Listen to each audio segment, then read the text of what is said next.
any use of force that we employ being deemed both reasonable and necessary under the conditions where we couldn't avoid, we couldn't escape, and we could not de-escalate. It was a case of, I'm going to get fucked up unless I do something. Do you understand? Unfortunately, there's a couple of things that you need to know that go along with that. So, first of all, bear in mind the weapon laws in the UK. So we have long since been deprived of the law which is equivalent to the US's Second Amendment. We have been disarmed long time ago as citizens. So our God-given right to bear arms in order to arm and protect ourselves and our loved ones from those who do arm with intention of causing us harm has long since been removed. So 97 they removed the firearms things after Don Blaine. But many years before that, there was laws on anything you could carry. You cannot carry anything at all, all right? Legally, if you want to stay a law-abiding citizen. So the very thing that makes you think you're a good citizen is the very thing that makes you vulnerable as a victim. And the reason for that is because this law does not apply to criminals. It does not apply to terrorist groups. It does not apply to anyone that doesn't give a fuck about the law. So criminals arm regardless. Look at the amount of stabbings that we're having, even shootings now. So criminals arm. So there's a disproportional armament. Do you understand? So about 3 years before this ridiculous situation started to cultivate, I developed the second facet of UC, which is what we're going to practice today. And that is geared around becoming more of a tier 1 level civilian. So a tier 1, in the analogy of the military, is the best that you could feasibly be. So if you look at military groups, and then you look at spec ops, and then you look at team spec ops, the cream of the crop, these are tier 1 level operatives, which means they are best that they could possibly be. Now take that analogy and apply it to a civilian combative trainee that has a family to protect, right? How could you develop your skill sets, and what would you need to learn in order to become the best combative trainee that you could be? Well, I put it to you that no method of unarmed combatives is going to give you enough of a high probability chance of success against the modern threat. I very much do not doubt, I doubt there is any unarmed level of skill out there that could allow you to plausibly deal with 5 people breaking in your home all armed. It's just infeasible, and particularly for an elder person, a woman, or a younger person, somebody that has not been through the life of hard knocks and fucking doesn't, has the mindset. Even somebody like me, you've got your fucking work cut out, and I think you could high probability that you'll die fighting. So unarmed skills by themselves are not enough. So the first thing that we need to do is we need to reassess the way we train our unarmed skills, and we need to push them more towards a military grade. So you need to learn how to, unarmed, use a level 10 use of force. Level 10 is up to and including deadly force. You need to know how to end somebody with the tools that God give you, because there's a high probability in the lifetime that we have left that you will meet violence in the extreme. If you are unarmed, you are at a disadvantage. But the first thing you should learn is military grade unarmed skills. So when we start with the unarmed skills, they're going to be much more brutal than they would for dealing with the average pub fight. Does that make sense? But understand, context dictates content with and without weapons. But it has context. It has context within the situation of what we've been talking about and what we've got the likelihood to face in the future. So tier 1 skills include unarmed, proficiency with any point and edge weapon, proficiency with any type of blunt force trauma weapon. Where feasible, where you have opportunity and where legality allows, you should learn how to shoot firearms. If you shoot firearms abroad like I do, used to anyway, on a consistent level, then you can be damn sure that I'm dry firing or airsoft practicing with an exact replica of the gun I would employ here. So, firearms, stick or impact weapons, bladed weapons.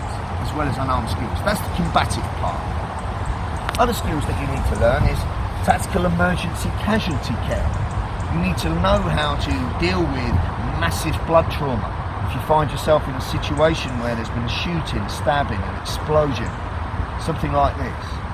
If you find yourself amongst a situation where there's an active threat or an active shooter, you need to know, the concept of run, fight, run. You want to get away as quick as you can, of course you do, but there's an array of skills that would give you an advantage. Tactical casualty care being one of them. Another might be offensive, defensive driving. Do an advanced driving course, learn how to get out of dodge if you fucking got a problem. Others might be if you travel a lot, or you're prone to going to third world countries where there's a plausibility of you being taken or kidnapped. You might learn methods of dealing with unlawful counter custody, so know how to pick zip ties, know how to break tape, know how to pick handcuffs, etc, etc. All of these skills accumulate. Another one might be in a rural area, bushcraft. Could you survive in the forest for 3 or 4 days? What if the fucking grid went down and there was no power in an urban environment? Would you know how to forage for food, water, shelter? Do you understand where I'm going with this? An array of skills that make you as a civilian a capable citizen. So if anything happened in an immediate situation, you had the ability to protect you, your family, and potentially anyone that's around you. Because what you are is your own personal and your family's personal security detail. That's what you are. Their safety in a fucking unruly, unsafe world is on you.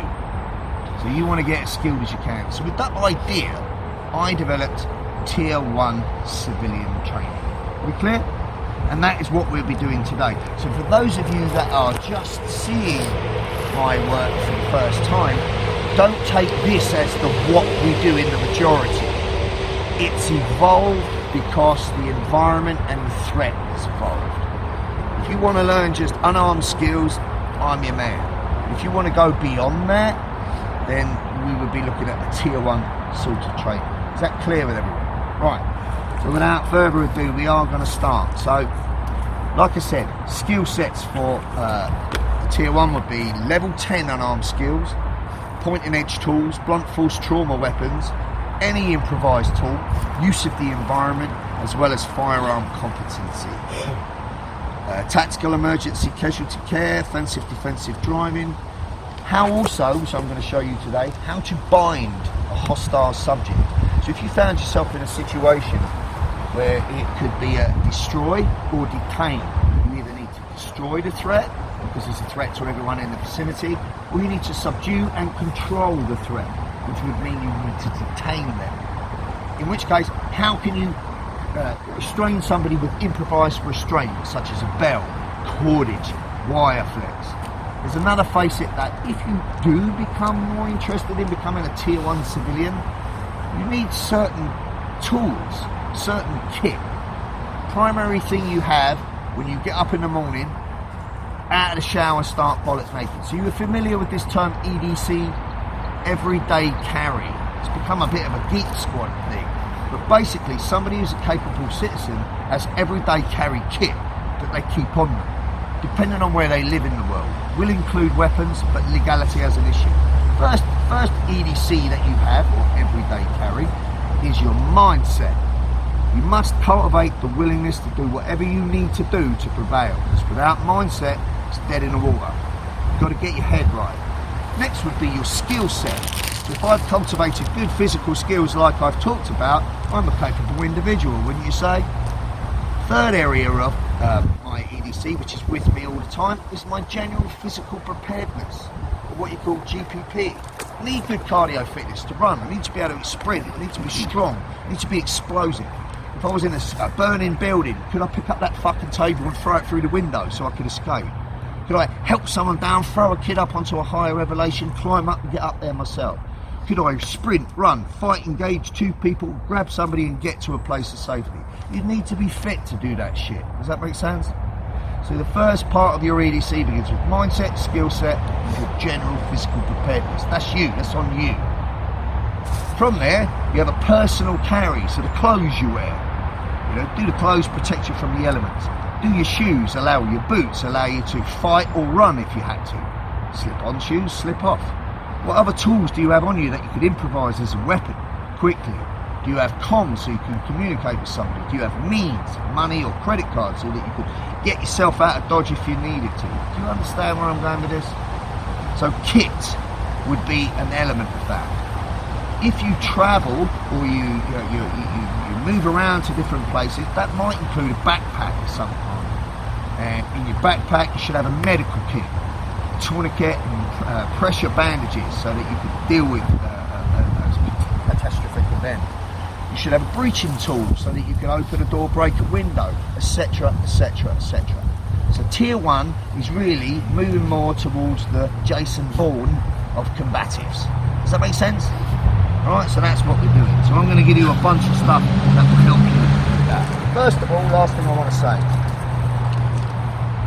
Fact is, bad people hurt good people. If you want to be able to deal with bad people, then you need to cultivate some bad. Quite a fucking lot, actually. Right? You have to know what they know. And basically, everything I'm giving you today that works and has proved itself to work comes from criminality. Comes from criminality. So if you want to deal with a violent predator, guess what? You've got a model of violent predator. The only thing that makes you different is your moral compass, your ethics, which hopefully you're still intact. I'm not going to fuck with anyone or hurt anyone. If I could run, get myself away, hide, de-escalate, whatever else, I'm not going to fight if I don't need to fight. And if you make me a cornered animal, I will steal your fucking face. For one primary reason, I must get back to me and mine. I'm too important to fucking lose. Too many people in my life need me, and I need them. I must prevail. So that's my motivation for being willing to use extreme violence. It's ethical, and within the context of the situation, the content that I train belongs. Now make that comparison to the criminal who uses violence simply because he can. Because he's an evil son of a bitch, because he needs his fix, because of whatever. Do you understand why we're doing this? Good. Right, okay, we're going to start then. So first off, we're going to start with some unarmed skills, right? So I need to make sure that you have a skill set and we have tools. Primarily within combatives, we use open-handed strikes, but we do use closed fist strikes as well. We also use elbows and knees and the boot to stop. So we're going to start with seeing where you're at with some basic skills. We're going to move on to using a point and edge tool, also impactive weapons. Then I'm going to show you how to bind a prisoner, how to take somebody hostile and get them subdued and under control. And then we're going to start planting things into a more scenario simulation based design where we put the kit on and we have some fun. Everyone game? Yeah. Right, anyone got any injuries? Yeah. Right, yeah. Tell your partner if there's any restraints on what we're doing, don't do it. If you want to sit out and watch, there's a pussy tree over there. We won't be doing any kicks on the knee, will we? Yeah, booting right through. No. No kicks on the knee. No, anything you can't do like so, just put your hand up. Right, so what I want you to do, I want you to get with a partner and I want you to get some pads. First of all, simple palm strike, slap and a hammer fist. These are good entry tools. I'm going to go on to elbows, knees, taking down and stomping, right? And then I'm going to put it together. I haven't got time to break down the nuances of how we strike. I'm just going to get you striking and get you moving, right? Important thing, once you get an understanding of the skill, which is very simple and gross motor, so as an example, if you can open the fridge and reach in for a beer, you can put this hand in someone's face, can't you? It's that easy, right? Has to be simple and gross motor and easily installed. So if I'm teaching this kid how to throw a palm strike for the first time, within 5 minutes he's got it, he should have it. If any skill is too complicated that you cannot get it in 5 minutes, fucking drop it. You understand? Combatives is designed now for easy installation so that it'll work in 20 minutes if you have a fight in the car park. It's workable now. The primary ingredient that most people struggle to cultivate is the meanness, the attitude. Two elements that you need to deal with violence effectively. impact. Learn how to hit fucking hard, ferociously hard, with and without things in your hands. Attitude. Do it like you mean it. Every fucking shot you throw, put a fuck you on the end of it. Right? That's the only thing that is going to make you prevail in the modern world. So you've got to cultivate the attitude, right? Get a bit of hurt and hate going. First thing, he's going to hold the pad for you. He's going to reinforce with the backhand like so. He's going to stand relatively square. All you're going to work is your dominant side. 90% here, that'll be the right hand, right? You want your right side back, position of preparation, just hands available. Ultimately, I could speak like I'm communicating, or I could take this to a more assertive level. We're working here off the premise that you are pre-fight. You understand pre-fight? It means the person's looked at you, they've come up to you, they've addressed you in some way, your hands are here, and there's brief communication before the fight dynamic has happened. It's here that you have the most highest probability to take advantage of the situation immediately if you are preemptive. Hit first and keep attacking. That's the primary thing we're going to do. Not always possible, but that's what we're starting with. Do you understand? Right, so from here, all you're going to do is throw a palm strike into and through the pad. As you do, you're going to accelerate off your back leg, and you're going to drop body weight. Right, I'm aiming for his shoulder. So I'm not looking to hit the surface at the pad, I want to hit him through the pad, which makes him stagger. Right, so what I'm going to do for now is I'm just going to throw a palm and I'm going to retract it. I'm not going to attach to him yet, I'm just going to find that you're off target slightly, fix it. Just want you to get a few good shots going. Yes, from there, you're going to turn the pad, and then you're going to work from a hand more compressed position, and I want you to throw a nice tight slap with a loose hand. Just run it through, just hit it through the right side. So we're going to go through the arm, correct, we're going to go slap. And then he's going to turn it back this way, and I'm going to go palm, hammer, hammer, hammer. We're working these three skills first. The ideal would be, with that palm strike, he's down, it's done. Same from the slap. But any number of variables can enter the equation to prevent that from happening. Which means in that situation now, he's likely just to stagger from the shot. Does that make sense? If he staggers, then he's still on his feet. If he's still on his feet, what is he still? Potentially a threat. So you never want to stop and assess the effect that your handiwork has had. If the cunt is not immediately hitting the fucking ground, hit him again and again and again until he is. And the primary tools that you really want to hit him with when you do that are usually hammers and elbows, right? So all I want you to do is isolate the hammer fist. You're going to isolate it by touching with the hand, which replicates me grabbing him, followed by me hammering down. And I'm going to do it in a sequence of 3. Whenever you put 3 strikes into a sequence, or one strike repeated 2 or 3 times, you are now using a principle called cycling. You are using the same shot over and over again, like a slingshot. Do you understand? Right? So from here I'm going to go palm to press, and I'm just going to index the pad. And from here I'm going to go 1, 2, 3, until I get that man down result. Right? And notice what I'm doing. I'm going forward, forward, forward. You see my forward pressure here is about 2.5 feet. I've gone through him. Right? So again, to recap, I'm going to press the target, indexing the hand here at the side, and I'll hammer, hammer, hammer again. And notice the motion I'm using. I'm using this locomotive type wheel. So if I was explaining to a little kid how a choo-choo train wheel turns, I would do it like that. And this motion is the most simple caveman gross motor tool or movement that we could employ. It's simply pick up, rock, hit is what it is.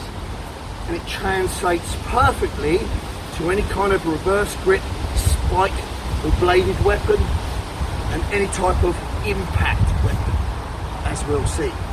So if you know this motion, you know how to use your hand a spike and a stick structure. Do you understand? We'll literally press, index the pad, hammer 3 times. Where I'm taking this is to the application of how you use it. If you were put to string together several strikes in a sequence and attack this man, what would be your objective of doing that? To what? To put him down and out of the fight. So he is no longer ambulatory. He no longer has any ability in which to fight. You have disrupted his ability. Does that make sense? So it's very important that you understand the difference. What we're doing now is fight development. We're developing a skill that we're going to use inside of the dynamic. Yes? So fight development is simply be practicing this motion. 1, 2, 3. Set. Right? When you put it into the context of how you're going to use it, you may or may not use role play, dialogue, etc., etc. You are now training a drill that's more related to fight management, not fight development, fight management, which means how I would fight the fight. And the difference with that is I would not stop attacking this man until he was down. So in order to replicate that simulation, based on how hard I hit, I have to hit hard enough, he will hit the floor like a sack of shit when I'm done. Do you understand? Which then programs into my brain, escape. You need to train how you operate. I want to drop the threat and get myself gone from the scene as quickly as possible.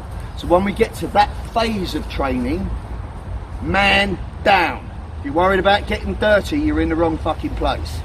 Hit the fucking deck when it comes to the timing. And now it's development. Do you understand?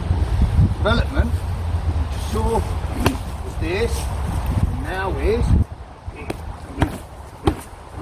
that's the development. The context of how I'd use those tools would be that. You see the difference? Yes or no? Yes. Right. So now, imagine working from your perspective. The bread and butter elbow is a slashing elbow that's coming around this way from the rear side, much like a Thai style slashing elbow, right? In the context of jab cross, this rear elbow is a cross, right? In the context of throwing literally a straight shot, this elbow is going to come up. So with your hand, I want you to frame your head. So you're literally framing your head as if you were covering your head. And the elbow comes in close in line with your nose, right? Your shoulders and hips want to stay square. So what I'm looking to do is I'm looking to drop my body weight into him via this spiked point. So I'm looking literally to spear him in the chest with it. There was a even height rather than disparity that we have now. This would be the throat or the face. Understand the context of turning up your use of force. So I want you to think about your use of force as a violence volume dial that literally goes from 0 all the way up to 10. So 0 to 1 might be where you just verbally dissuade somebody. 2 to 3 might be you shove somebody back and warn them. You know, 4 or 5, well, maybe you give them a slap now, but not as hard as you can. 6 or 7 is a solid preemptive strike designed to knock him down. But 8, 9 or 10 is designed to take him to the point where he is no longer ambulatory. He cannot move. Best way to create that is unconsciousness. Right? Disrupt his ability to fight and restrain him by rendering him totally unconscious. Switch off the computer. That's what you're doing. You don't want to deal with dangerous moving parts. You want to switch off the power. Best way to do that, repeated impact to the crate that will shake the brain and render him unconscious. That's the objective. Inside of that fight dynamic, if you hit somebody, you'd be lucky to land 3 shots on the head before they're covering up in some way. In which case now you would branch to a different target. You would attach and now go low to take out their base or disrupt their breathing. Do you understand? As we'll see. So elbows and knees work really well for that. What I want to do is spear him in the chest, attach to him and bury this into his throat, because we're looking for high level. So if you have a violence volume dial control, the tools stay the same. The only difference is your target. So if I was to use this within the context of working on the security or the door, I would spike him somewhere in the chest in order to make him breathless, to create space and to pacify him, to chill him the fuck out. Does that make sense? If I was to attach to him an elbow with the rear, I'd put it either in his body or in his limb before I escort him. I'm using a lower level of force with this tool. Does that make sense? In the street, always headhunt. I'm putting this in the face or in the head with the objective of shaking the brain. But if the situation was dire and I needed to finish it very quickly, so it's an armed home invasion, this guy's blocking my doorway where somebody's trying to take my kid down the stairs, I need to put him down quickly, clinically. In which case now, same elbow structure would go straight into the windpipe with the aim of crushing its airway. Do you see how the use of violence volume turned up is target dependent? Yes or no? Yeah. You really need to understand that. So at any point I could use this skill set to control him, to render him unconscious, or to fucking end him. We're geared more towards the latter stage because this is the tier 1 type training. Yes? So I want to spike the chest and then hit with a rear elbow. That's the best way to feed. Right, so put it like that. Right, so you're going to get this structure and drive in first here. And then you're going to attach and put in the elbow, put in two.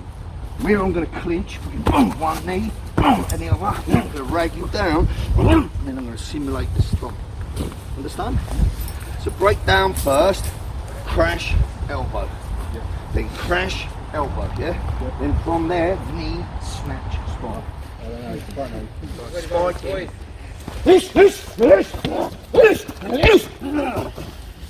What I would add here is a stomp. I will crush the ankle. So you're going to crush here, or if there was one here available here, or the calf. Total fucking immobilisation kill. I'm disrupting his ability to stand. He's got fucking crawl to catch me. That would be a lower level of use of force. A higher level of use of force, I'm going to snap on the back of his brainstem. If you needed to end it. Imagine context dictates content. Yeah? 3 armed men running your fucking house with machetes. One of them's got your fucking daughter. The wife's already unconscious and bleeding on the floor, and you've got to fight 2 people. Are you going to fuck about? Or are you going to fuck about? No. No, are you? Right, so target dictates context. So add the stomp.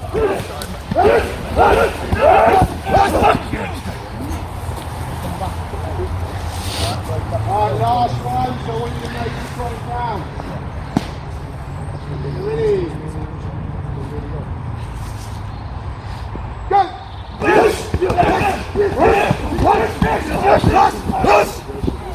Any tool, but you're just developing tools. Whenever you train tools, make them large, exaggerated.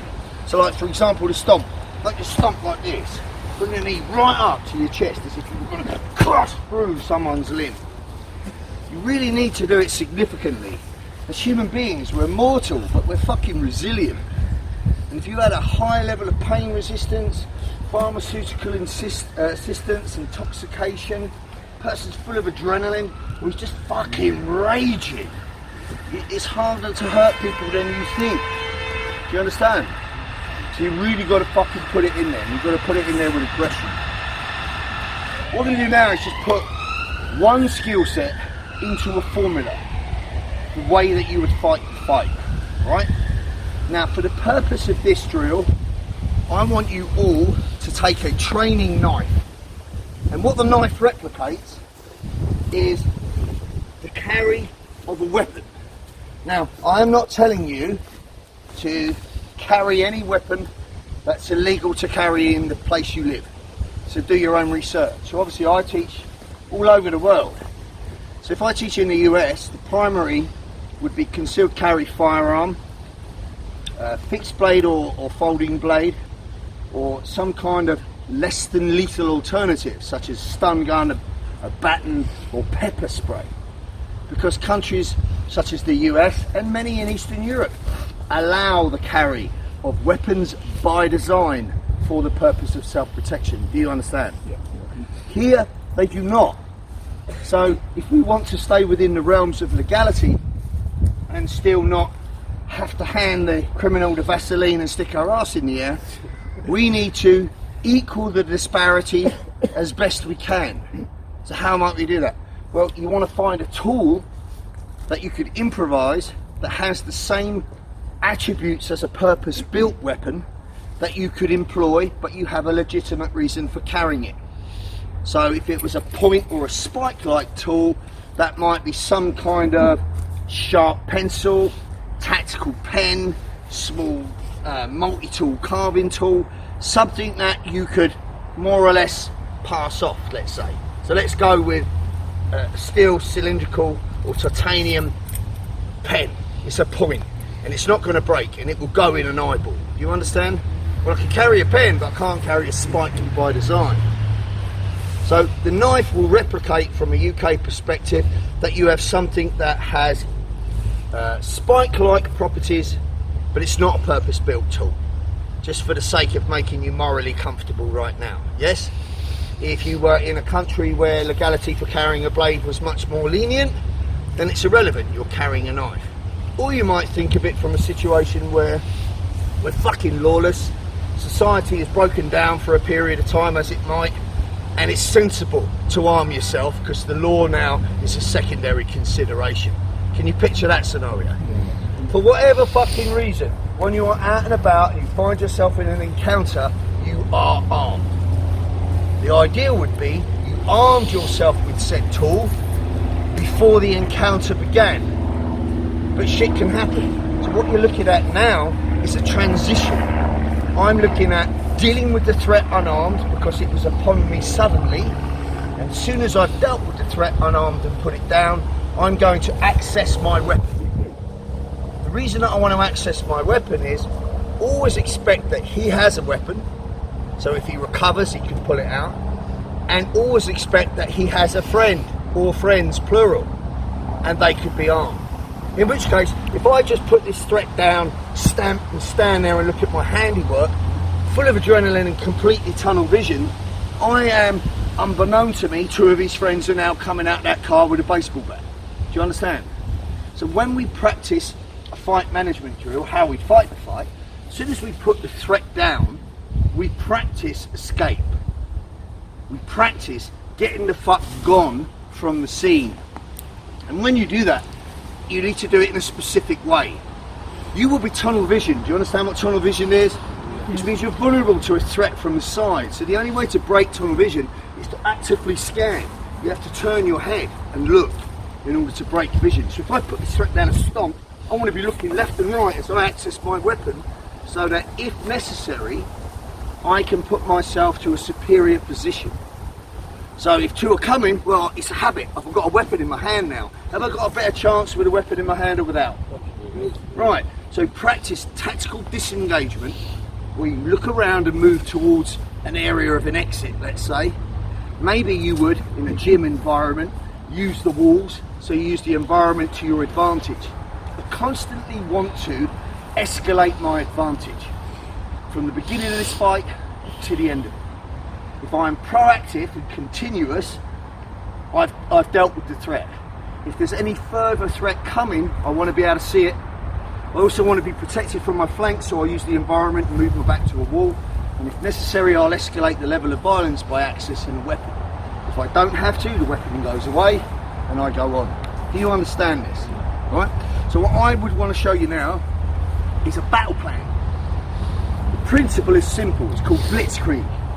And blitzkrieg means a proactive offensive campaign designed to totally overwhelm the enemy before there was any chance of recovery or retaliation. And what's going to allow you to make that happen is the principles of close quarter battle, which are surprise, speed, and extreme violence of action. So imagine someone was giving me the verbal interview here. What the fuck you looking at? You've got a fucking problem. And my platform that we start striking from is up because I'm dealing with hostility. Can you picture that in your head? That's the point that adrenaline would start to hit your body. You would go from hopefully condition yellow, a situation of awareness, to condition orange, where now you're alarmed, your heart rate's escalating, your arsehole's gaping. If you're unfamiliar with adrenaline and aggressive behaviour, it's very easy to capitulate. You must control your emotional response to that, right? Best chance you've got, as soon as you see a target, hit it. Grab a hold of the subject, keep hitting it until he's down. And from there, get gone. But for the context of what we're talking about, Tier 1 civilian, which will include weapons, I want you to habitually practice accessing that weapon. Does that make sense? Right, so for this drill, everybody is going to take just a training knife. Take one of the soft ones, place for tool carry, whether it's everyday tools or weapons. It's this quadrant of your body. Yes? Your wallet, your cigarettes, your keys, your weapon. So here I would place it in my waistband and cover it with a garment. Yeah? Now if I needed to employ it, I would pull this and access the tool. Does that make sense? So put it your dominant side now, cover it up. Right. And now just where you are, practice clearing the garment and pulling the knife. That's all you're doing. Right, now you're going to do that, keeping it discreet as you move to a place of safety. Do you understand? That's coming at the end of the drill. Right. So here's the drill. You are just going to go palm strike, attach, and you can attach to the clothing. Then I'm going to go hammer, hammer, elbow, and I'm going to clinch for a knee. And I go 1, 2 knees, snatch him down, simulate the stomp, access a weapon, and move to a place of safety whilst looking. Do you understand? Yeah. Right, so you come here. Just give me the blitzkrieg dynamic. Right. So he's going to go palm strike, attach. Now you can attach to the arm or the pad, or you can attach to the subject. Doesn't matter. Basically, all I'm doing is bam, this, bam, bam, bam. Hitting him, grabbing him, hitting him again and again and again. Don't worry about the tool. I'm just giving you tools here. Palm, hammer, elbow, just for variation. It could be punch, grab, punch, punch, punch. It could be palm, palm, palm. It could be any shot you fucking want. Just take the principle. Smash this fucker in the head. Hey? Get a hold of him so he can't get away from you, and repeatedly smash him in the head until he's down. Do you understand? It doesn't matter if you use a palm, a punch, or a fucking buffalo eyebrow. Just hit the cunt. Understand? So this part would look like, just gonna go palm, palm, one hammer, elbow. That's all. Palm attach. Hammer, hammer, elbow. Now you could end it there, right? You could end it there, or you could carry on. So let's just leave it there, no low line. And from there, I want you to add the stomp. Right, do it again. Got tool. So you're going to access. So you're going to go palm attach, hammer, hammer, elbow, man down, access your weapon, look for me. Got it? Ready? There you are, you coach! That would be the ideal, see? So, what we would add to this, if you were in class, would be third parties. And what's important is, if you access a high level of violence, you need to be in control of you.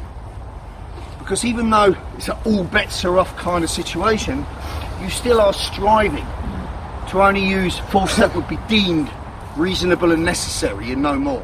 It's not about retribution or teaching him a lesson. It's about doing what you need to get gone. Does that make sense? Right? So if you have a moral compass and ethically and legally you're normally a good citizen, you're going to do what you need and no more. Understand that if you're forced to literally take somebody close to ending them, emotionally that will affect you. So there is a need for a mental shift on your part. You need to understand that at some point in your life, if I could face a level of violence that would end me and my family, what level of violence would I need to employ in order to eclipse theirs before it happened?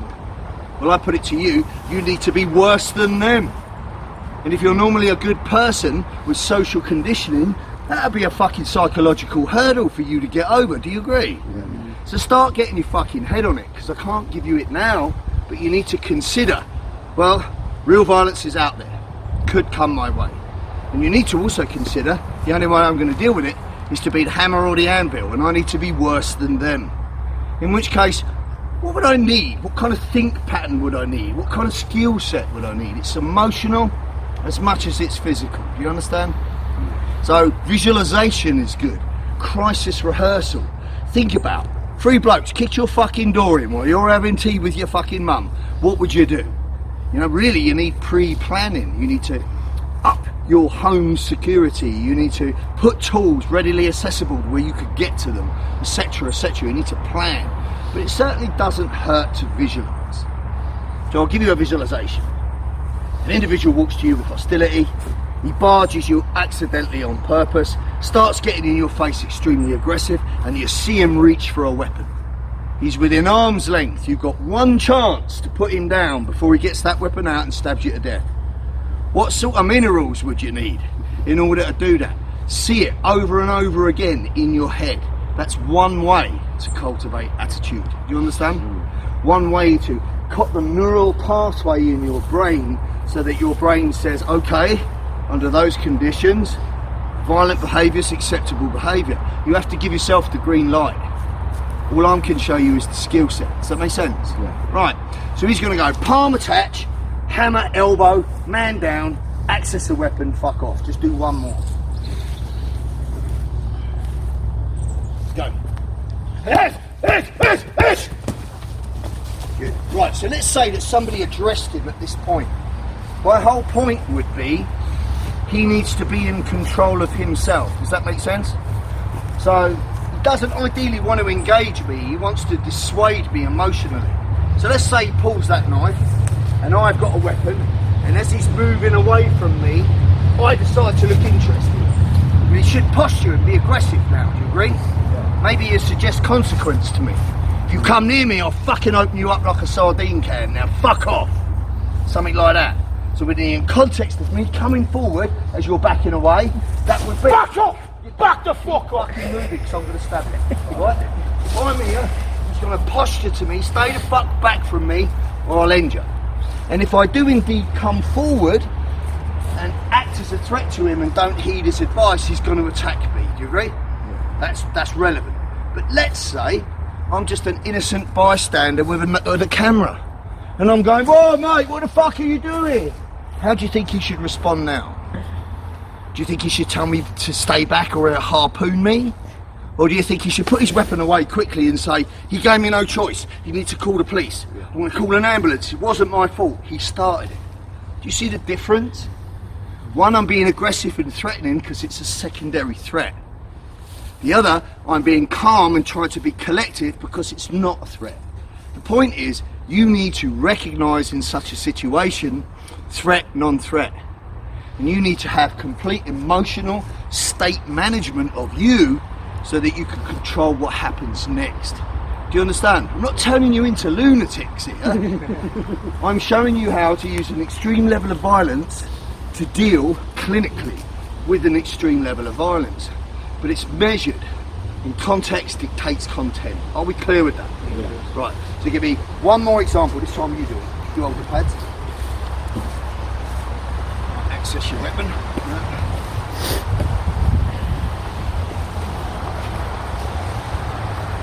So I'll break it down. This is how you're going to learn it from me, right? Hands are up. Palm attach. 1. Hammer, hammer, elbow. 2. Man down. Access your tool. Fuck on. That's what you're going to do. You're going to do that at the count of 3. Got it? Right, get with your partner. Hammer, elbow. I'm actually hitting him, not a pad. You understand that, don't you? Right? In which case, if I hit him with significant fucking juicy impact, which way do you think he's going? Backwards. He's going fucking down, that's where he's going, right? So if this was a knockout palm, this is how it looks. That's how it looks. So when I say to you, we're working off the idea that 1 wasn't enough. You hit him once, you grab him. You hit him again, and again, and again. Well, now it's enough. In which case he's unconscious. If you're unconscious, I can tell you from experience, people go plank stiff and they fall. Right? So the drill finishes with you on the fucking ground. That's the last thing my subconscious brain sees. It's from there I'll access my tool, look for your friend, and make my way to the exit. Clear? Yeah. Spike light. So this is a pen, and it's one cylinder. It's metal, and it's got a point. The idea is I want to put it in the eye or in the soft tissue of the neck. Do you understand? I'm looking to stab a target that will give me an immediate effect. So an immediate effective target is what's called a switch. So if I stab somebody in the eye or rip them aggressively down the face into the eye and opening up the facial structure, I should get an immediate effect. Do you understand? Yeah. Two types of target when you employ a bladed weapon: a timer and a switch. So a timer would be any organ that once you puncture it, it takes time to bleed out and take effect. Same with an artery. It takes time to bleed out and take effect. It's not efficient, it's not immediate. Immediate targets, like a switch, are, first of all, non-lethal. If I stab you in the hands or through the foot, I will get an immediate effect. That hand will not work no more, neither will that foot. Do you understand? If I was to stab you in the eye, I get an immediate effect. Probability is shown that people instantaneously drop like a stone. And when I say stab you in the eye, I'm looking at putting maybe 1 inch of that into you, not all of it. Just 1 inch in the eye, foreign body through the eyeball. Yes, you're going to blind them, you're going to disrupt vision, but you're going to disrupt their ability to fight. So understand the context of where that belongs. I want to stab this cunt in the eye before he cleaves me with that machete. Does that make sense? It belongs there. Or threat disparity. So 3 men follow a woman into an underground car park. She sees them. She's just about to get in her car. Their objective is to gang rape her at knife point. But she manages to stab one in the eye and create enough carnage to get in her car and fuck off. Do you see where it belongs? Yes? Yes. Context dictates content. What you're replicating with this is a good old-fashioned prison spike.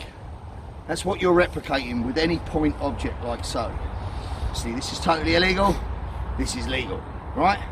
Context of if I used it would be brought into question after the event, but what you are replicating is something with a point.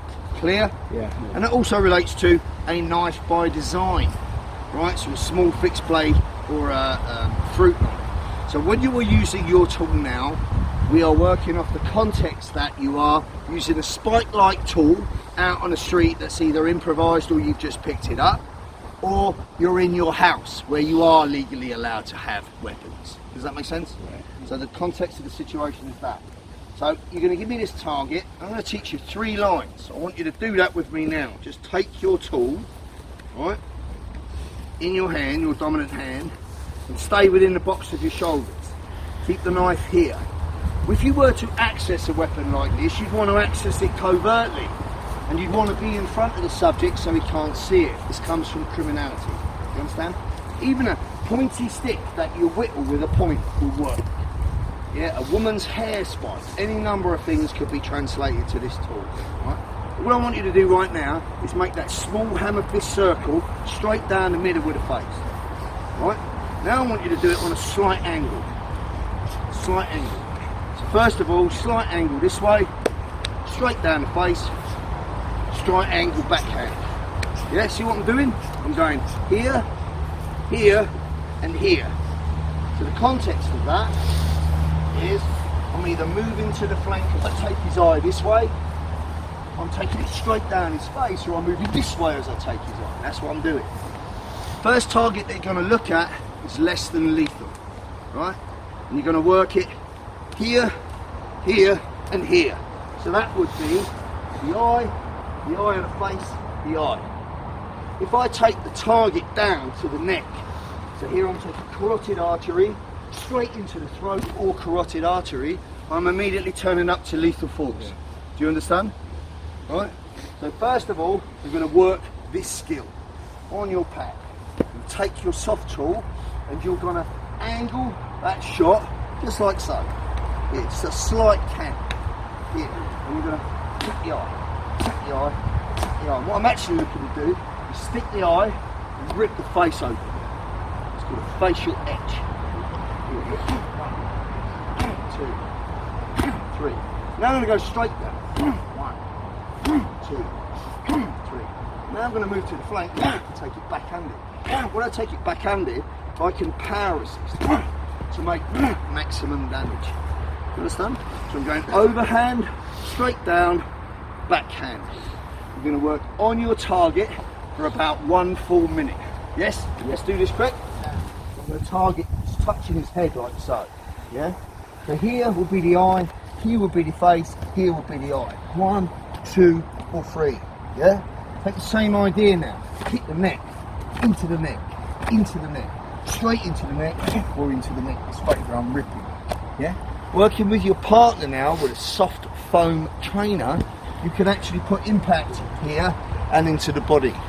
The only place you need to be a bit ginger is when you are aiming at the eye. So for the purpose of the drill, take the top of the head above the eye, above the eye, above the eye. And you're going to go neck, neck, neck, straight in the neck and across the neck. And then finally, you're going to go lung and then lung this way. So you are targeting the eyes and the vision, the ocular system, which is less than lethal. Then you are going to the arterial system, particularly the internal external carotid artery and the windpipe. This is lethal. Next you are going to the lung capacity, so the circulatory system.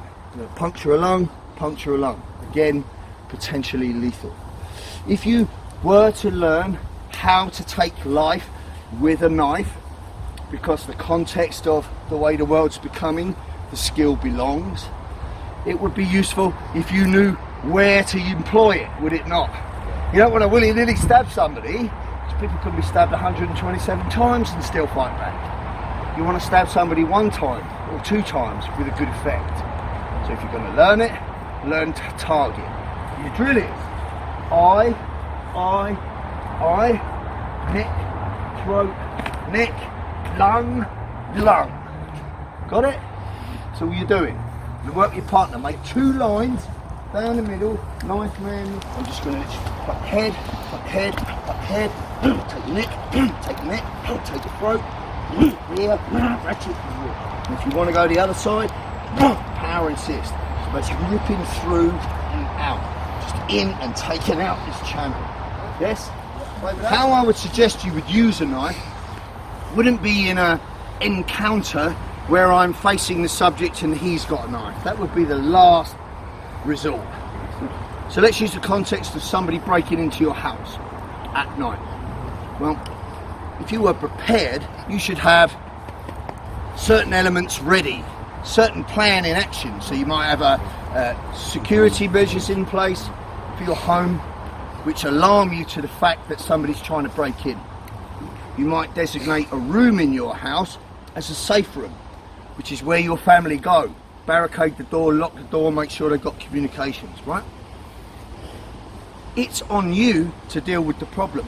So all of this stuff comes from criminality. The highest probability of success comes from ambush. So like fuck, am I going to put the light on and address these invaders coming in my home? I'm going to make sure the house is dark, because I know my house in the dark better than they do.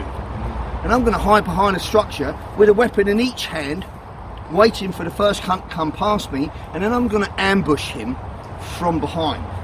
I'm going to stab him to death from behind repeatedly before I engage the next one. That would give you the highest probability of success. Do you understand? Yeah. I might take one, really hurt him severely, and use him as a hostage to tell the others to disarm. Any number of things, but I'm not playing fair. Does that make sense? Yeah. Right. So let's say that you have had to engage a subject and you've got a weapon in play. I'm going to give you a sequence, much like you did unarmed, that will allow you to end it very quickly. Right? So the first part of the sequence is I'm going to hit the eye and then I'm going to palm the face. So I'm going to go here, 1, 2, and I'm going to stab into the neck, ratchet and rip. Yeah? If he offers me a different target from turning, then I'll take that. Yeah. My starter for 10 is going to be I'll hit the eye, which will create this response. I'm going to go here, here. So I'm going, for the purpose of this drill, I'm going eye, check, neck, ratchet rip, neck, lung rip. I just want you to hit the eye, grab him. Stab the lung, stab the neck. Use your environment. Use your environment. So here's your drill. Stab, check. Long ratchet grip, neck ratchet grip. Yeah? Got it? Try it.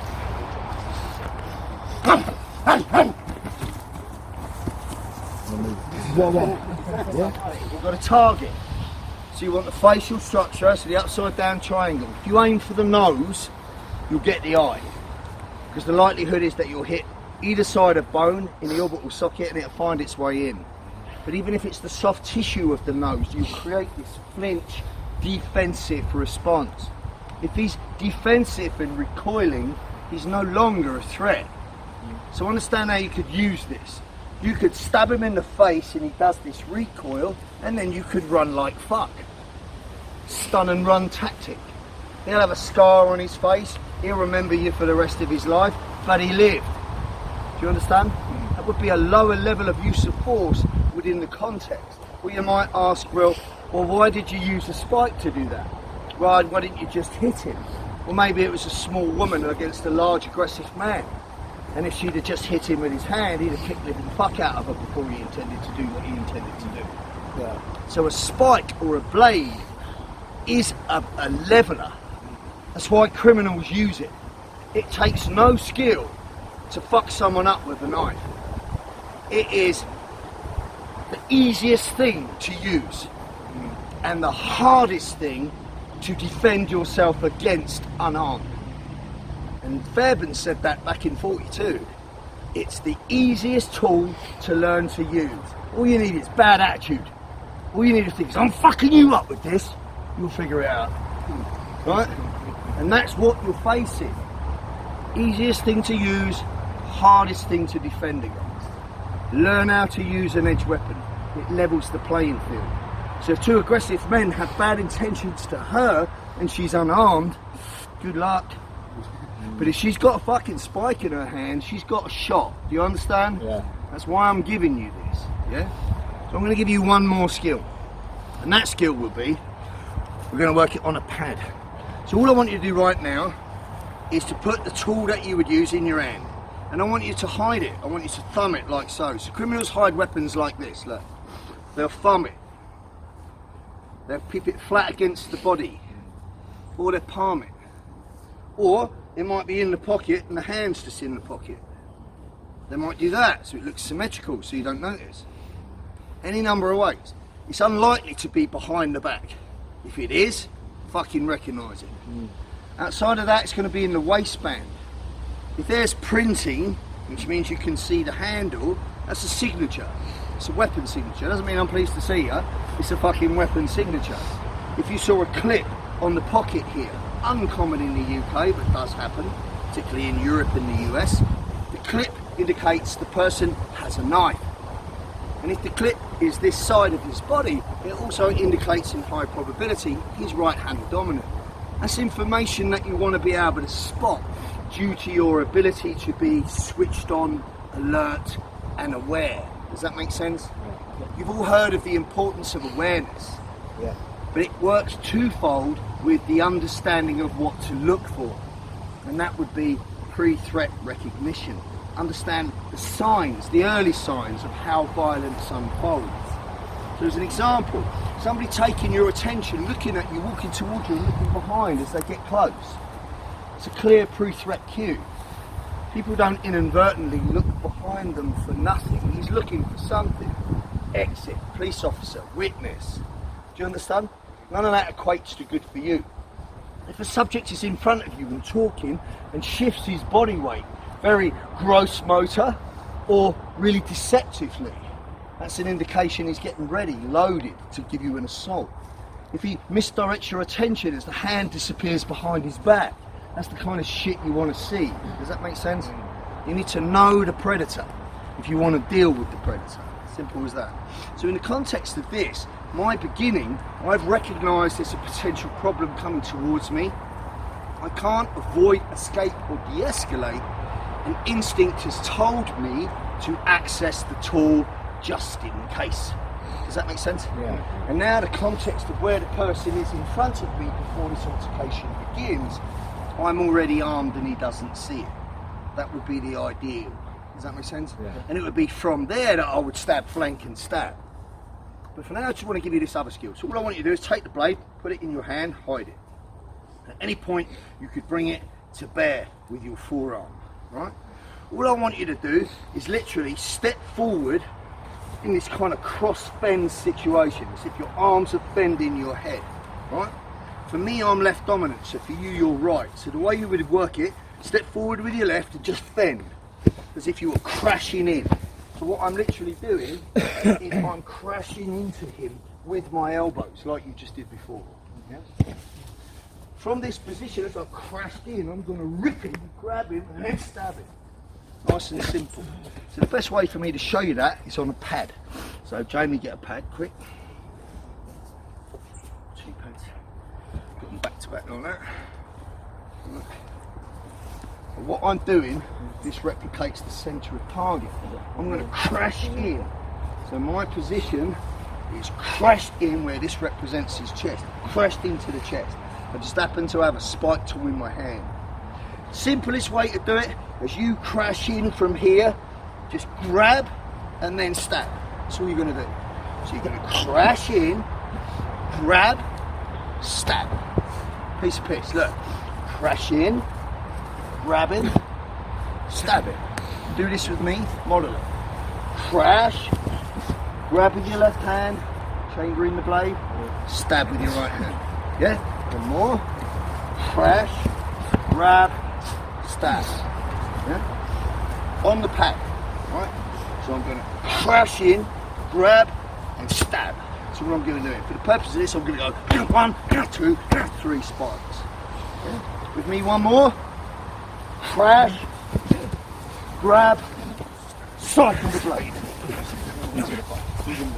I'm going to work it on a pad. Get with the partner. In some ways, he's menacing, he's imposing. I'm just literally crashing into him. Repeat that. I'm doing that. That's what I'm doing, right? So try and picture that in your head on the pad. Yes? Yeah. Yeah. Right, switch it. He crashes into me. As soon as he rips and stabs me once, keep on carrying and turning. That's what's happening. Yeah? That makes sense. Get ready? Still 2 counts. 1, 2. That's good. Do you understand the drill? I'm going to put it together. I'm going to do 5 reps. Do everyone like your fucking life depended on it.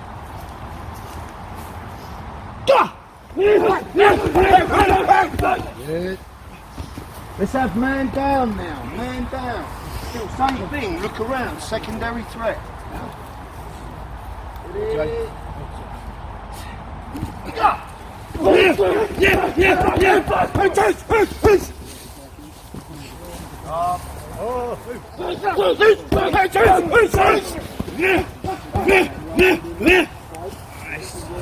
Last one, make it a good one. Look around for the secondary threat. Ready? All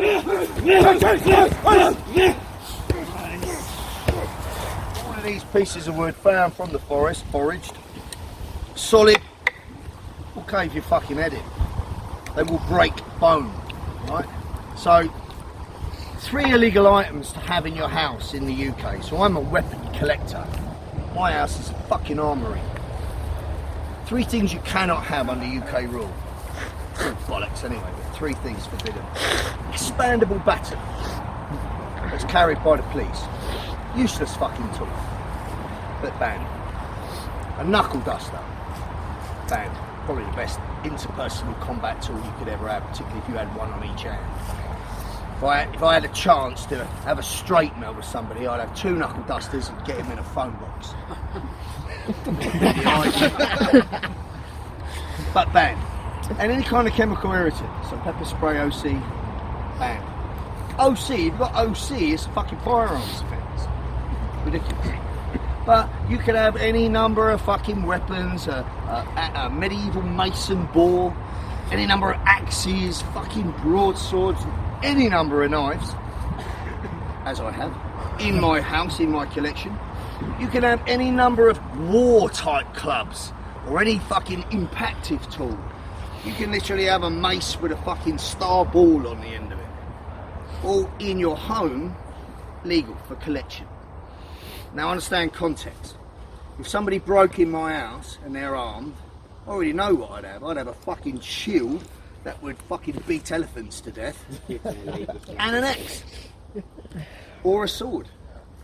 And I would be formidable with both, I'll tell you straight. So there's a need now, because we cannot be, we are not allowed the equivalent to the Second Amendment. We are not allowed firearms in the UK. If it comes here, civil unrest, and they're coming through your fucking doors in a home invasion, we've got to go medieval. Seriously, we're going hammers, axes and fucking swords. They come to my trading area. I train with all of them. My neighbours think I'm fucking nuts. But the point is, you want to know, as a tier 1 type civilian, know how to use any point and edge weapon. Big carving knife, machete, small spike, screwdriver. Know how to use it effectively, quickly. Know how to use any type of impact weapon. Fucking rounder's bat, fucking crowbar, jackhand, fucking rolling pin, whatever the fuck. Know how to use an impact tool, right? Bladed weapons make holes in people and bleed people out, and they usually die from organ failure or blood loss. Impact weapons create compound and depression fractures in the skull, which leads to brain swelling, coma and death. So again, it's all about context. I'm going to teach you the same 3 ways to use a stick as you use the knife, only on a bigger gross motor circle. You're going to learn to come over, back and down. That's all you fucking need, right? I'll cave your collarbone with this one, which will incapacitate this side of your body. So if I hit you, boom, in the collarbone here, and I break it, that's that whole side of your right dominant structure fucked. Consider the low level of force though, and made you drop your weapon, didn't it? You know what I mean? So I could use it in the context of that. I could smash the hand that's holding the weapon, break your arm with it. I haven't killed you, have I? Right, I've used it to a low level of volume, so you could use it there. Conversely to that, I'll cave your head. So the context of level of force and violence volume is dictated by the target selection. Make sense? And as long as you keep that in your head, you know, if you become lawless, it won't matter anyway because we're fucking lawless, but as long as you keep that in your head, even in a so-called lawful society, the force you implement should be deemed reasonable and necessary under the circumstances and no more. And that's what you're striving to stay at. But understand that the police and the criminal court protect the criminal and fuck over the good civilian. So you can still get fucked in the arse. Do you understand? What's more important? Self-preservation. And it's better to know the skill and not need it than need the skill and not know it. Do you agree? So I'm going to give you the fucking skill. What you're going to do is you're going to take a stick. Now, there's some soft sticks here which we use more for simulation. There's harder items like so, and this is what you're replicating. A lightweight rounder's bat. Right, I'll keep a whole fucking pub at bay with that, I'll tell you that. So all you want is a stick, one stick between two, whichever one you're going to grab. But before you do, let me just show you what we're doing. You have an extension in your range capability, so be sure to use it. Many people will get out of a car with a tyre on, come right over to someone and grab them, and then brain them from here. But it's no less dangerous, but they're not using the weapon to their efficiency. Do you understand? Best way to use a stick is I can hit you, but you can't touch me. Would be the ideal. So to replicate that, we're going to keep the pads up, right? Now, you're using a solid bit of stick, and I always suggest that you train stick with a fucking stick, not with a 15-inch black rubber cock. Right? So you get the weight. So because this is a stick and he's got a pad and his hands behind it, I'm going to be a bit ginger with the impact. Does that make sense? Yeah. Right? So from here, same mechanics as you throw a slap or an elbow. Just got to hit through. Hit through. Hit through. And ideally I want to hit at a range where the last 2 inches of the stick hit the target. Because that's the most dangerous part. Most dangerous part of any weapon, whether it's a fist, a broken bottle, a stick or a blade, the most important or dangerous part of that tool is right at the end. You understand? So I don't got to hit him with that. Although I'll get an effect, I won't get the same effect that I get with that. Does that make sense? Yeah. Right? So what I'm going to do is hit over and through. I'm not going to give you that pad, I'm going to hit back. I'm going to go over, keep them both. Over, back. Over, back. Over, back. So I'm making a diagonal. cutting across and keeping it within the box of my shoulders. And what I can also do is I can power assist with this hand. Push this hand through just to give me added impact. Do you understand? So from your perspective, both legs up, put both up, and over, back, pum, pum, pum, gradually moving forward, pum, pum, pum. So that's all you're doing, right? And then you're going to put them centre body, yeah? So centre body and his arms at length, full extension, so I can't hit him, right? So what I've just done is I've gone over, back, and he's going to take a full step back and put it out like so. I'm going to step and bring it downward. Two types of energy that I'm going to use when I bring it downward. I'm going to use broken energy where I kick and retract, Application might be, relax, I'll break his collarbone, boom, or hit his hand, boom, like so. This is broken energy, yes? Next one I'll employ is I will go all the way through. Here, fluid energy. Notice what I'm doing, I'm just hammer fisting. That's all I'm doing with a stick. Do you understand? So your drill's going to be over, back, down. Over, back, down and through. That's it. Here. Right on. Over, back, down. Over, back, down and through. Do you understand? Right, get a stick. Because as I'm getting older, I'm getting sneakier. I'll be like, mate, I'm an old man, I don't want no trouble. What's all this about? Boom! Then I'll hit him. So I'll hit him from a deceptive platform to begin with that says, I don't want any trouble. If I'm voicing the words, I don't want any trouble, then my physiology needs to be congruent to that, doesn't it? Yeah. This isn't congruent. I don't want any trouble. My body says I do. So it'll be passive guard until boom, I hit the fucker and now I'm in it. Same with a stick, same with a weapon. Passive guard would be chambered, hand here, chin down, right? And at any point I could employ this. Active guard would be this protecting my face and me moving forward. But you're not stood there like that, right? Yeah. Active guard. Ready? Right, transverse core. Imagine I had a band, a resistance band, and I resist to pull it here, and I resist to pull it here. I'm using this transmission behind any weapon I use, whether it's empty hand, blade, or stick. I'm not just because I got a stick, just hitting with the stick. I'm hitting with the stick and my whole body. And bad intent that your fucking dead ancestors will feel. Do you understand? Right. So now you count is angle 1, angle 2. So he's going to go 1, boom, 2. That's one count. Ready? 1, 2, count, 3, 4, 5. Ready? 1, 2. Literally try and snap with the wrist. Snap with the wrist at the end. It's like a whip. And don't do this if it's chambered. Hit from here. Yes? That's why you can power assist, because you can use the other arm. Straight down, broken energy. 1, 2,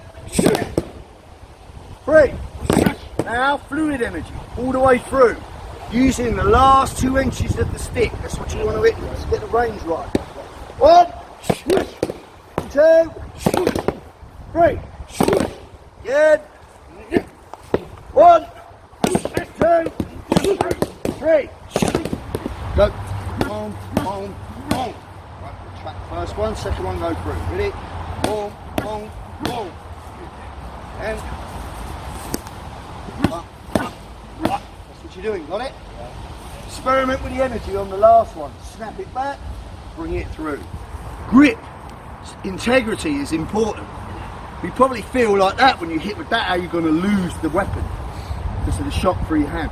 That's why bands are really useful as part of your everyday carry, because they allow you weapon retention. Yeah. So if I have a blade, well, listen, I've got a flexible cosh here. Flexible cosh in which I'd use exactly the same way as you've just used that. It's a 6 ounce fishing weight in a fucking anchor tube. That's all it is. But it'll knock out a fucking elephant. right? I would put my finger through here so I keep retention. Because again, I can tell you from experience that under adrenal stress, blood's not fed to your extremities well. In fact, it's withdrawn. That's why your hands feel clumsy and your legs shake. Blood is fed to your heart and lungs where it's needed most inside of the encounter, which means hand-eye coordination, fingertip dexterity impaired. You understand? So a good way to make sure I don't drop this weapon would be retention. So put the band over 2 fingers. Now I can use the weapon, use my hand, grab and hit with my hand. You understand? Know that the criminal of today is informed. So the terrorist on London Bridge that got out of the car with an edge weapon in each hand taped it to their hands because they know what I just told you. They're learning. Do you understand? Modern enemies evolved. If you want to stay afloat, you need to catch up. Make sense? Right. Putting it together now, or we've done that? We've done it. Right, here. Now I want to put it in a context. So I'm going to show you how to integrate your unarmed skills with a weapon. This is very useful, right? Very simple drill. What I'm going to do is what we just did. Over, down and back. And through, rather. As soon as I go through, he's going to crash me and I'm going to end up in a side clinch here.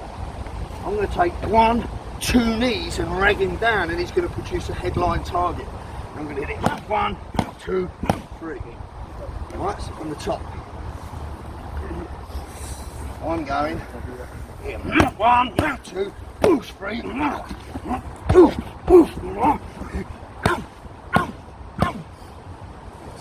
Understand? I'm integrating the use of controlling the subject and using my tools should he, out of an act of sheer desperation, when I swing this stick, crash into me. Over, back, down. Crashes, side clinch, 2 knees, drag him, give a target, 3 shots. That's it. Got it? Yes or no? Yes. Go!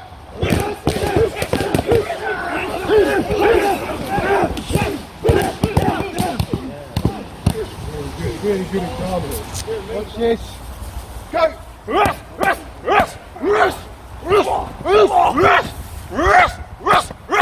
Back up! Back up! Fucking big textbook example. You see how that could fucking work for you? So that's what I'm trying to give you here. But you've got to model all the elements. Yes? Right. With that in mind then, model that example. Go!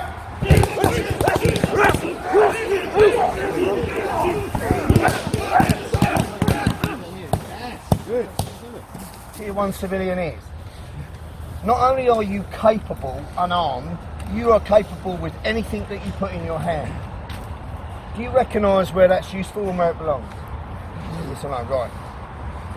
I'm going to give you a couple of additional skills because where we're going with this, we're going into a simulation scenario, right, that will replicate something.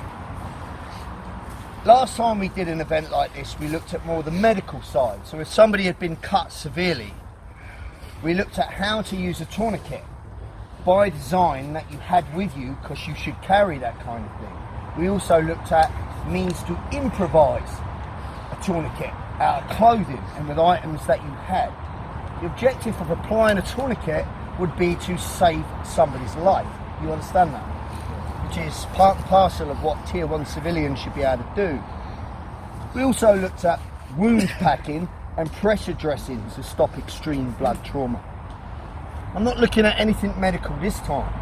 Instead, I want to give you some other types of skills. So I want you to imagine if you were on a plane and somebody got extremely aggressive and disruptive. Maybe they're extremely drunk, panicking, trying to open the door of the plane while it's in fucking transit. Or whether it was somebody that pulled a fucking Stanley knife and was looking to be threatening in some other manner, more terrorist related. The Tier 1 type of civilian is the only person sat on that plane that has the ability to deal with that person. Does that make sense? Everyone else are fucking sheep. Everyone else are going to sit there. There won't be no air marshal. The air staff or air crew are not fucking trained at all to deal with situations like that. So the only thing stopping a catastrophe is you. In which case, you would have two choices depending on the severity of the threat and how you would do that. You would either destroy the subject, which means you totally incapacitate him, as you have been now, or you would detain the subject. Does that make sense? Detaining somebody is best achieved once they're unconscious. So either way, I'd be working off the premise that I've either put this person in a choke, choked him out so he's unconscious, and now I'm going to restrain his hands, or I've knocked him clinically the fuck out, and now I'm rolling him over, and now I'm tying his hands. Does that make sense? I am not going to strive to tie his hands while it's completely non-compliant, which he would be. Does that make sense? He's not going to go, oh, fair cop, governor, and give me his hands, in which case he's no threat, is he? He's not going to be compliant. So if I need to subdue him, overpower him quickly, and then put him in a position where he can't do any harm. Understand what constitutes a threat. 3 elements. First is physical ability to cause harm, right? So it's ability. Next would be opportunity. He's right in front of me. His arms are free. He has the opportunities. He has the opportunity and he has the ability. Makes sense? Final element is the intent. He intends to create me harm. Well, all I'm doing is taking one of those elements out of the equation, right? He has the ability physically to cause me harm. He has the intent to cause me harm. But he hasn't got any fucking opportunity whatsoever because he's fucking unconscious and he's tied up. Does that make sense? So I'm taking away his physical ability or the opportunity. How you would bind somebody, if you are a tier 1 civilian type person that carries everyday kit, it could be in a rucksack, it could be just on your person, I would suggest that you have several things on you. So on my wrist here, I've got a band that would allow me to retain the weapon should I need to hold it in my hand. I've also got a window breaker that will break glass just with a simple fucking ping at the window. And I've also got the means to bind the subject via this cordage that's on my arm. So what this cordage is called a handcuff, and it's basically a Prusik knot. And this is friction avoidable, so he's not going to break it with friction. You could break it with a cut, and it's fire resistant, but he's not going to be able to literally friction it against the wall and get through. And the idea is put it through the hands, zip it up tight and tie it. And the way that you would do it, you put the hands back to back, behind the back. Or you would stack the arms behind the back. Once you are tied here, your hands cannot get to any part of the knot. And you cannot get free. You are bound. You understand? So if you are into this everyday carry idea, most people purchase one of these handcuffs. They're only a few quid. Outside of that, in your bag or in your person, you might have some kind of zip tie, which is very useful to bind a subject. And specifically for it are zip cuffs, which honestly, you can get them on the fucking internet. They're easy enough. So if you were the kind of person that carried a rucksack, travelled 3 times a fucking month like I used to, flying to different countries, including third world countries, I might have this kind of kit on me. Would that make sense? It would be logical, wouldn't it? But outside of that, all you need is a belt. So a belt turned into 2 loops like so, hands put through, and this ratcheted it up. All of these methods of doing this are available on the website. You can send me an email, I can show you how. Outside of that, you would use improvised cordage, tape, or electrical wire. Does that make sense? Right. For part of the simulation that we're going to do, you need to know how to bind a subject. Right? So we're all going to have one little go at that. These ones that I've got here are what we call training cuffs. So basically, they pull up like so, hands go through, and then you pull the bar up. And then you unrelease to come out, right? So I need a volunteer, Jamie. Okay. You should be used to this. Right. So ideally, look, I want his hands back to back like that, behind him. back of the hand to the back of the hand. That was the difficulty with that, because the flexibility, I'd potentially having a brace like this, so I would connect the wrists together, the hands can't touch. But basically all you're going to do is you're going to put his hand through one and then the other, and then I'm going to pull it tight so he's restrained. See? So you're going to do. And you can escort from here, put him in a stressed position, whatever else. Alright, there's 4 of these. I want everyone to have a go at putting them on their partner. Right? So you probably have to get in groups of 4.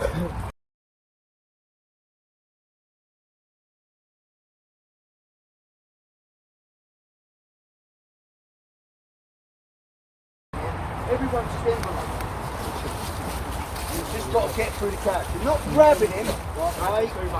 You're not grabbing him. Don't put too much weight on him. Just make it incumbent, right? So none of this is personal to him. There's nothing to you that is coming from. It's just the way you do it. Got it? Make it a little bit difficult. Yes? A little bit difficult, not impossible. Lots of noise. Ready? Go!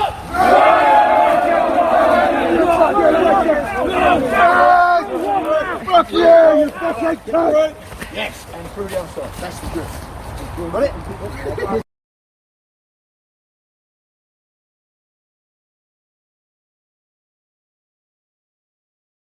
Has approximately 70% chance of working for you. 70% chance is because you are going to engage a fucking machete wielding nut job with it above his head running at you. That takes certain type of minerals to stand your ground and wait for your opportunity, because innately everything will be saying to you, fucking run. It's counterintuitive for you to move towards a threat and engage it when everything is telling you back the fuck up. If you have no understanding that such an event will happen, one of the conditions that you can end up in is what's called condition black, where you just freeze and you panic and you hypervigilate. You're just totally hypervigilant. You just frozen to the spot. Well, if you have this tier 1 type of thinking, there's a good chance that you got a heads up on this cunt the second he came in the room, and now you're armed and ready if he comes near you. Does that make sense? Right? Here's the deal. If he's going to run it, just run at me and give me some sort of slashing attack. He's going to do that. Right? That's what he's going to do. It's probably going to be my head. Yes?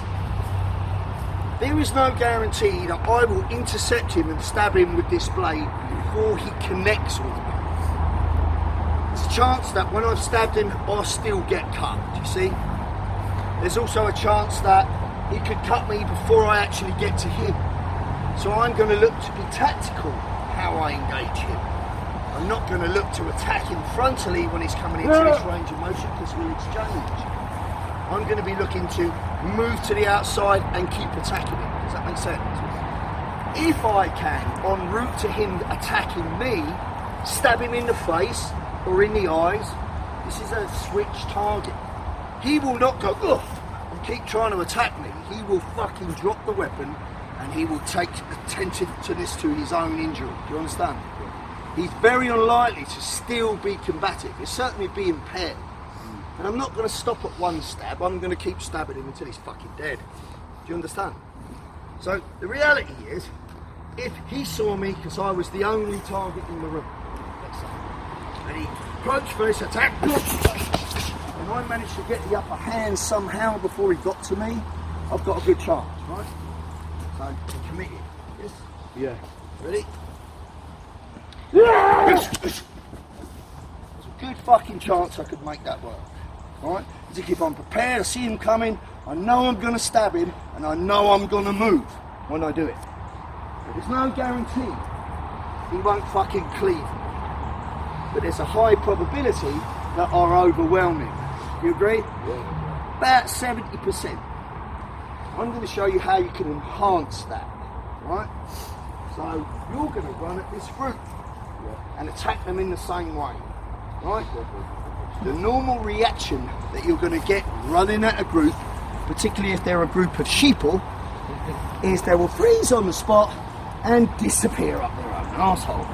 That's what they will do. So you'll see several of these doing this, but what if one inside of that group, unbeknown to him, had that tier 1 civilian mentality? Let's see how it would look, yes? So I just want you to commit it. Attack that crowd. Ready?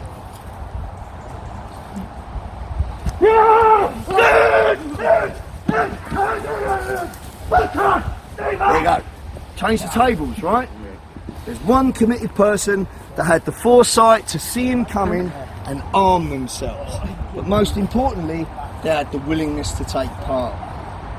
Now, 70% chance of working out for you, right? Seriously, 70%. You okay? Yeah, that's what they do. Probably good. You stop?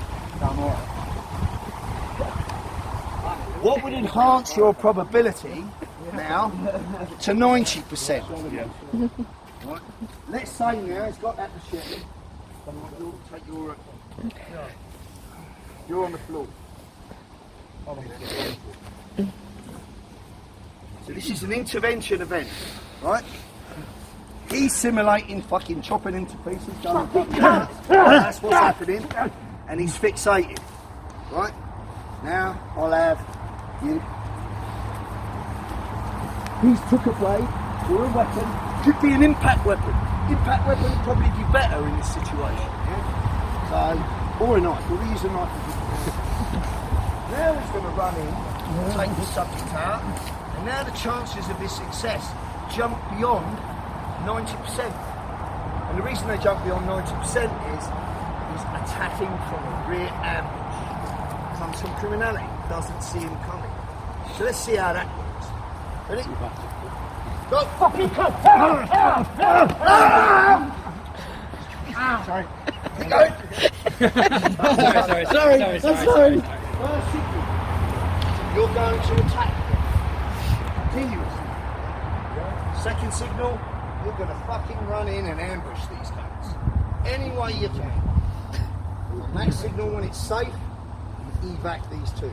Got it? Yeah. Ready? First signal coming up. Go!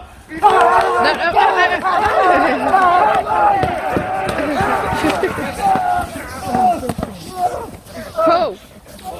Sorry.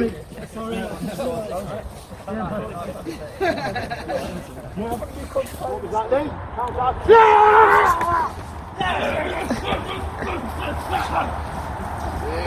Yes. Excellent. Stab. Keep stabbing. Yes.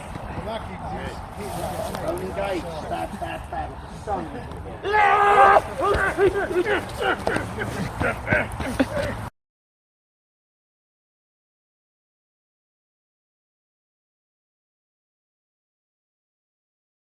Run! Oh, big lad. Run! Fight! Good run!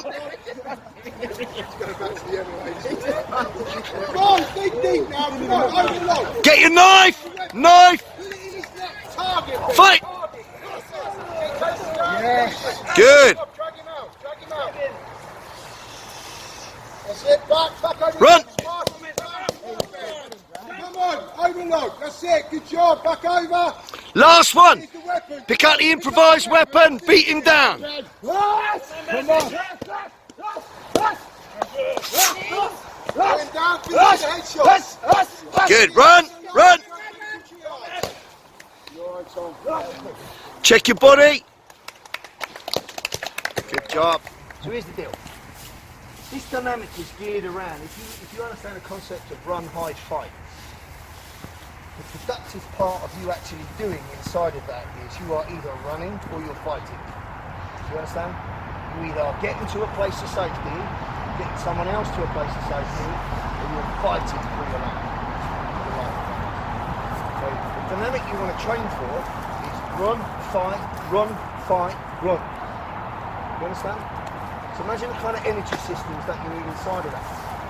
So it takes approximately 5 to 10 seconds to get through somebody in the street, blitz that occurs. And no matter how fit you are, in a real situation when adrenaline hits your body, you're only 1/3 as fit as you think you are. So you'll gas quickly.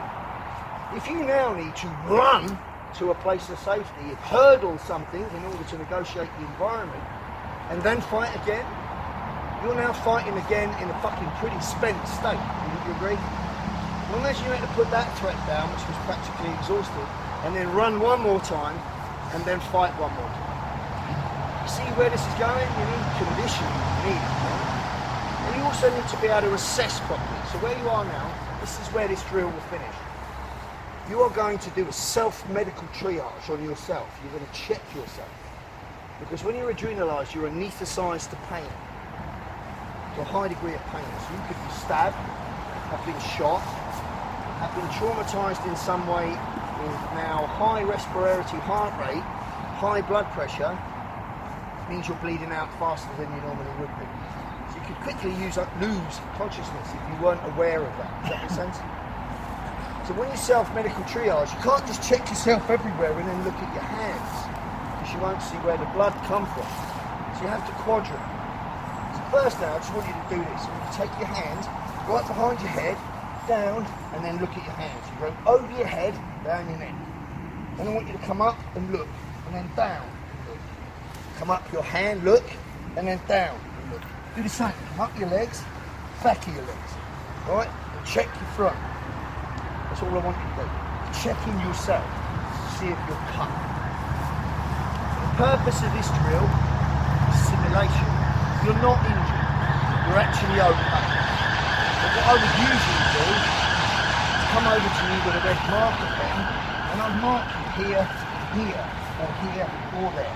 So right, got a femoral cut, take this tourniquet and put it on quickly, which you would already know how to do, and which would already be part of your kit. Does that make sense? See where these skills belong? Fight my way out, get somebody safe, get to a place of safety, fuck them, we've cut. Now I've got to stop the bleeding. That's how it works. But we're not going to be doing that. You are going to self-medical triage, you're going to check yourself. The way to do that is going to run, fight, run, fight. Run, fight, get somebody to safety, and then check yourself.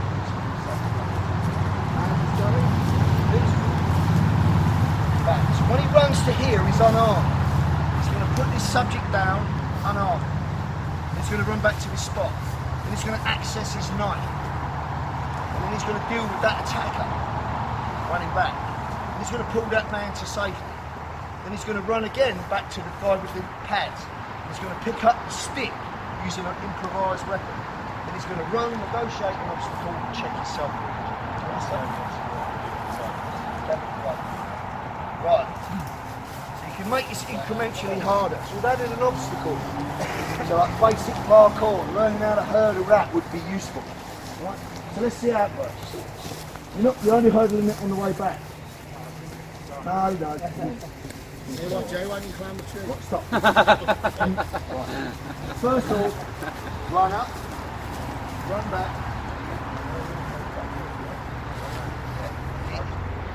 Go!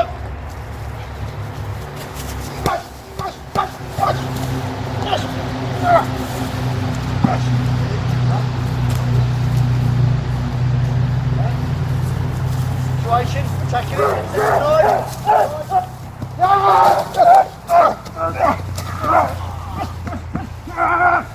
Place to safety. Watch out, watch out! Sorry, mate. Sorry.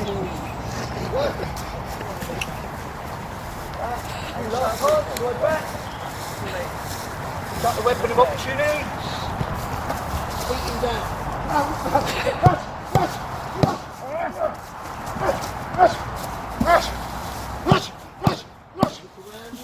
Get to a place of safety.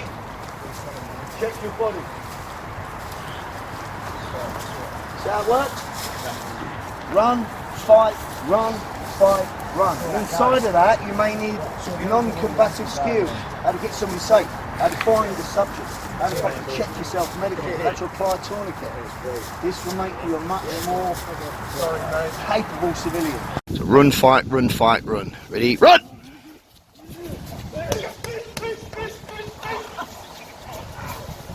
And then back. Right turn, access the weapon. Run, fight!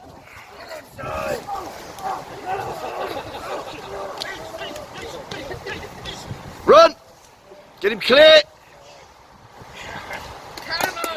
Last one. Pick up the improvised weapon.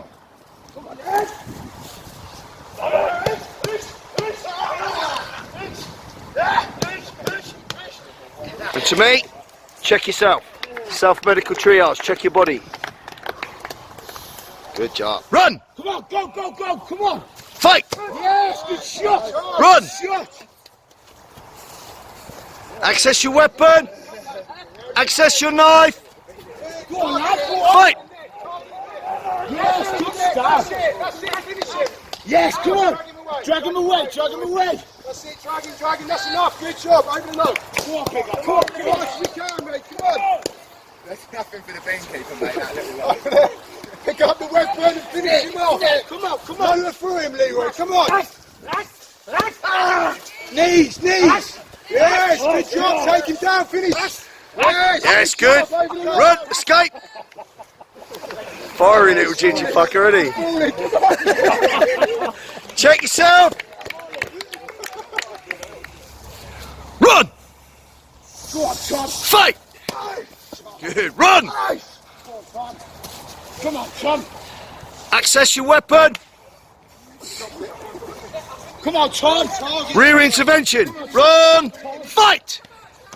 Yes, yes, Tom, yes, Tom! Good job, mate, boy, to safety! Evacuate him. Go on, go on. Come on, Tom! Good job! Run. Yes, Tom, come on! Get the improvised weapon. Pick up the stick. Fight. Come on, Tom, come Pick it up. Fight. Come on, Tom! Knees! Put him down. Finish with the head! Good. Evac, quick. Check yourself. Good job. Non-armed skills geared towards self-protection in today's environment. But today's environment is taking a big shift, and it's important that you move with the times and change. And although that what is going on now is more of a kind of silent information war, if you like, it's not a war that you can kind of deal with. There's no physical bloodshed as yet, as such. I mean, things are changing, and I don't know whether you're realising or not, but we're losing our fucking human rights daily. And wherever that's going to end up, whether we all stand up in time or not, there's going to be a period where it's not going to be good for us. I do believe there's going to be a societal breakdown at some point. There's going to be civil unrest, and I reckon that they're going to fuck around with the food chain supply, and when people start getting fucking hungry, people get crazy.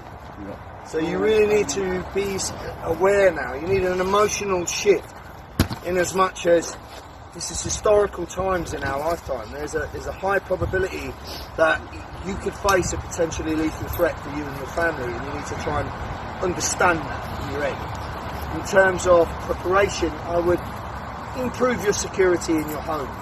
I would put weapons that are accessible to you in your house should something happen. I would try and get the people that are around you, that are close to you, on the same page as you. I would try and get some pre-planning involved, much like a fire drill. If you had a fire drill in your house, you should all know what to do.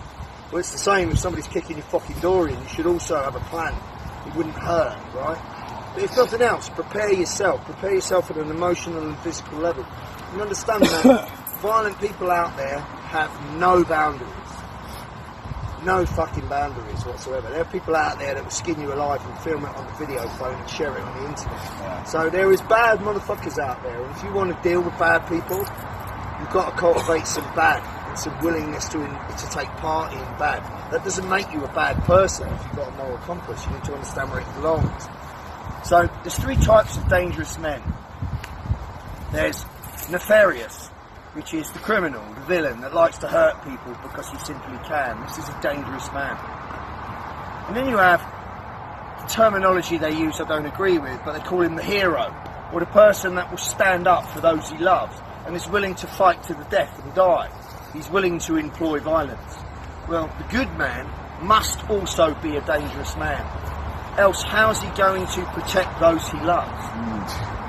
The third type of dangerous man is the weak man. And that's the politician that you see. The weak man is the one that says violence is evil, and any man that's capable of violence is not a good man. That's not an accurate statement. You have to be capable of dealing with violence and being violent if you want to protect those you love against violent people. Pacifist is not going to hack it for you. Ask Gandhi how that worked out for you. Do you know what I'm saying? You need to be capable of violence in order to protect those you love. Period. And those that say that you're not are just weak men using a cop-out excuse because they're too scared to use violence. So, think about it this way. You've got the wolf and the sheep. You need a sheepdog. The sheepdog protects the sheep. But I believe you need part sheepdog, part wolf in order to get the predator. And the reason that, I'll be honest with you, I hate violence. I really do. I've had violence all my life since fucking kindergarten. I really hate it, I detest it, but I'm fucking good at it, and I understand it. So in order to deal with predatory behaviour, you've got to be a bigger predator than them. The only difference is the reason I'd employ it. So you will see violence in the street and civil unrest and people using violence for what they hate stood in front of them. I will not fight for that reason. I would only fight for what I love stood behind me. Does that make sense? Yeah. So if you want to protect you and yours, you need to learn how to be a bad motherfucker. You really do. You need to learn how to use a blade, how to use an impact tool, how to use an improvised weapon, how to use your environment, how to use your fucking natural bodily weapons, and where possible, if you can shoot. You need to know it all in order to get the upper hand on dealing with people. But the most important tool is your mindset. You need to cultivate the mentality that, one, understands an extreme level of violence is going to come your way, and two, understands that you need to access an extreme level of violence in order to eclipse that what you're facing. Does that make sense? Yeah. There's a need now. There's a need to shift.